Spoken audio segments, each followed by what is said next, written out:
बिस्मिल्लाहिर्रहमानिर्रहीम। शुरू अल्लाह के नाम से जो बड़ा मेहरबान निहायती रहम करने वाला है। मरने के बाद रूह कहाँ जाती है? क्या वो अपने रिश्तेदार को पहचानती है? आइए तफसील से इस वीडियो के जरिए जानते हैं। दुनिया और आखिरत के अलावा एक और भी जहां होता है जिसको बरज़ख कहते हैं। बरज़ख वो मकाम है जहां मरने के बाद कयामत आने तक के रूहों को जमा किया जाता है। रूह जहां भी मौजूद होती है वो हर एक रिश्तेदार को पहचानती है। ये बात कहना है कि फला बंदे की रूह फला बंदे के अंदर दाखिल हो गई है, ये बात बिल्कुल गलत है। ये कुरान मस्जिद व हदीस के बिल्कुल खिलाफ है। हदीस पाक में है कि जब कोई बंदा मर जाता है तो इसकी रूह को खुली इजाजत मिल जाती है कि वो जहाँ चाहे जा सकती है। सैयदना बिन मसीफ रजी अल्लाह ताला फरमाते हैं कि हजरत सुलेमान फारसी हजरत अब्दुल्ला बिन इस्लाम से मिलते हैं। हजरत सुलेमान रजी अल्लाह ताला ने फरमाया, अगर आप मेरे से पहले विसाल कर जाते हैं तो तुम मुझे बताना कि वहाँ क्या होता है। क्या जिंदा इंसान और मुर्दा एक दूसरे को मिलते हैं? क्या रूहें जन्नत में होती है? क्या इनको हर जगह जाने की इजाजत होती है या अपने घर वालों को पहचानती है?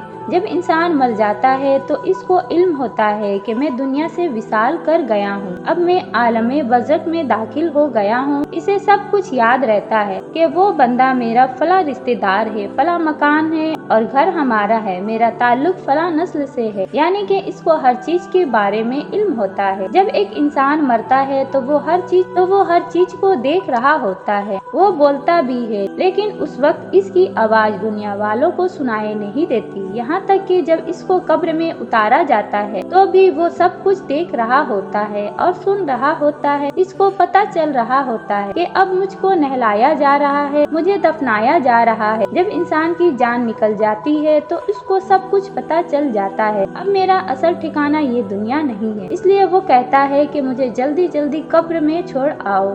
मरने वालों को सब मालूम पड़ जाता है कि मेरे साथ आगे क्या होने वाला है, मैं जन्नती हूँ या दोज़खी हूँ, मुझे कब्र में सुकून मिलेगा या मुझे कब्र में अजाब दिया जाएगा। मरने वालों की रूह कब्ज करते ही इसको सब मालूम पड़ जाता है। जो मोमिन होता है वो कहता है कि मुझको जल्दी कब्र में दफन कर दो, इस दुनिया से आखिरत अच्छी है।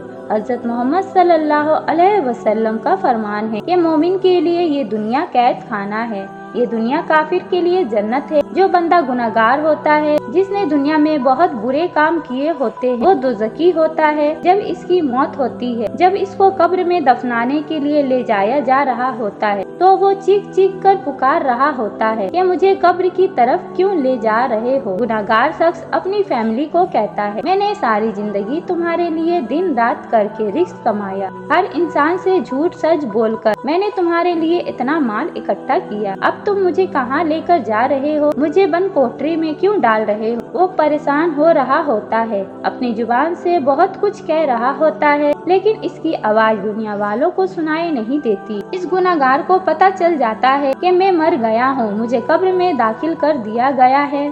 इसको अपने सब रिश्तेदार के बारे में इल्म होता है। जब कोई कब्र पर आता है कि रूह को सब कुछ पता होता है कि कब्र में मेरा कौन सा रिश्तेदार आया है। अगर वो कब्र इसके लिए अजाब बनी हुई है तो वो हर आने वालों को पहचान कर भी अपने रिश्तेदारों की तरफ ध्यान नहीं करता है, क्योंकि इसको अपनी पड़ी होती है। गुनाहगार बंदा को ये दुनिया बहुत याद आती है, क्योंकि इसके लिए तो ये दुनिया जन्नत होती है। वो ये बातें याद करता है कि मैं दुनिया में बहुत ही खुश, मैंने दुनिया में बहुत ज्यादा अय्यासी की। वो दुनिया की जिंदगी को बहुत याद करता है। जो बंदा नेक होता है उसको मरने के बाद बहुत ही सुकून मैसर होता है। वो इस दुनिया से आखिरत की जिंदगी को ज्यादा तरजीहत देता है, क्योंकि इसको वहाँ हर चीज मैसर होती है। एक बंदे को कब्र में बहुत ज्यादा खुशी मिलती है, उसको जन्नती लिबास पहनाया जाता है। एक बंदे को कब्र के अंदर तरह तरह की खुशबुओं मैसर होती है, इसको दुनिया की निस्बत कब्र में ज्यादा सुकून मिलता है।